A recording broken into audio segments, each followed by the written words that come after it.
পুলিশের হাত থেকে বাঁচতে মোনালিসা প্রান্তিকের সাথে বস্তিতে থাকতে বাধ্য হলো। হ্যাঁ বন্ধুরা, এমনটা হতে চলেছে আজকের পর্বে।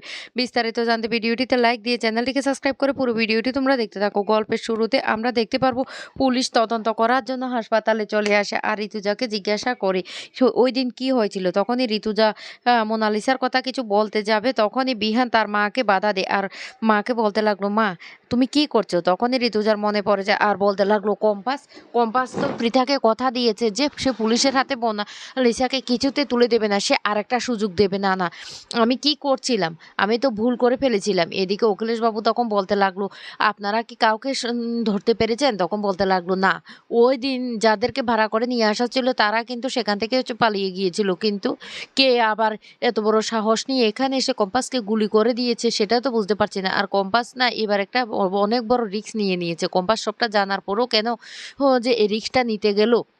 অন্যদিকে বিহান তার মাকে আলাদা করে বলতে লাগলো, মা তুমি কি করছিলে।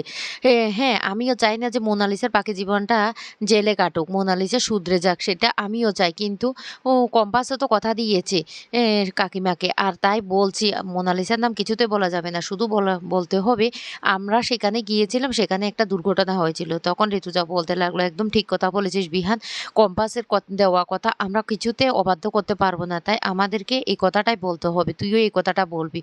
বিহান তখন বলতে লাগলো, একদম ঠিক কথা মা, আমাদের দুজনকে এই কথাটা বলতে হবে।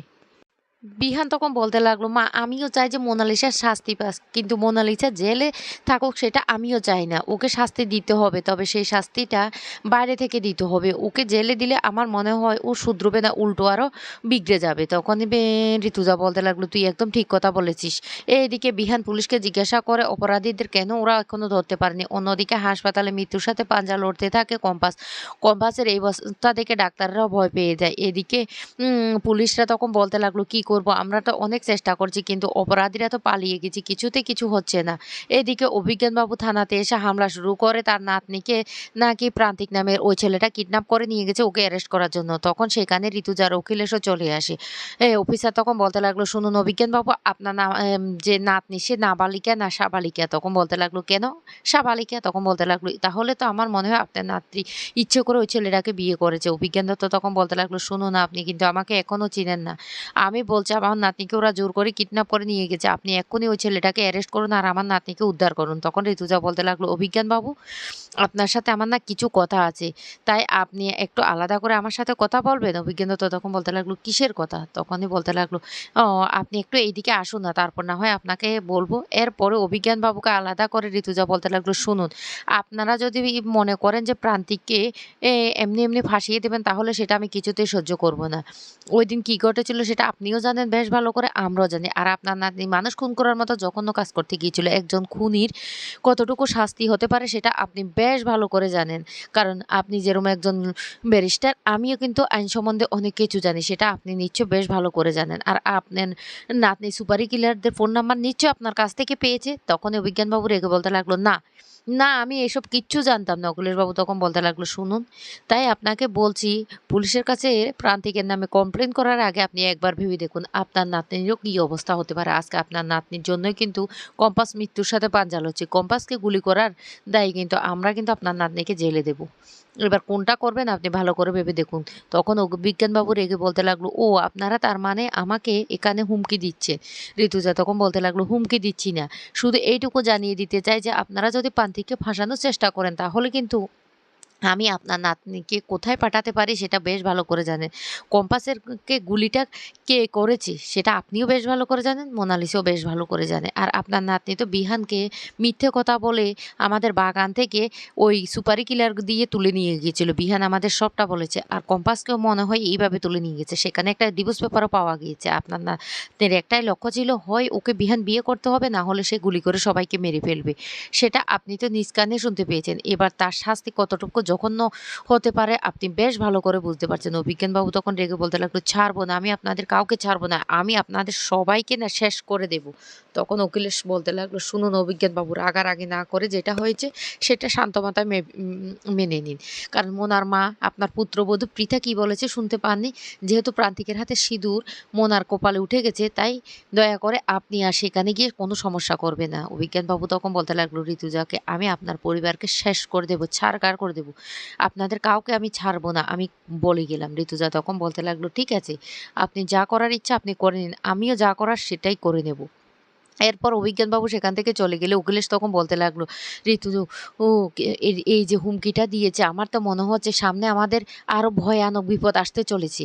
ঋতুজা তখন বলতে লাগলো, হ্যাঁ, চারদিক থেকে শত্রুরা আমাদেরকে ঘিরে ধরেছে, তবে আমাদেরকেও আরো শক্তিশালী হতে হবে। তবে সেখানে কে এত দুঃসাহস দেখিয়ে কম্পাসকে গুলি করেছে সেটাও আমাদেরকে জানতে হবে। নিশ্চয়ই সেটা আগে থেকে কেউ জানতো, কারণ ওই লোকগুলো তো পুলিশের ভয়ে সেখান থেকে পালিয়ে গিয়েছে। এদিকে কম্পাস বস্তিতে বসে বসে কান্না করতে থাকে আর বারবার সেই সিঁদুর পরানোর কথাটা মনে করতে থাকে আর কষ্ট পেতে থাকে আর বলতে লাগলো, মা না আসলেও আমার দাদু আমাকে এখান থেকে এসে মুক্ত করে নিয়ে যাবে।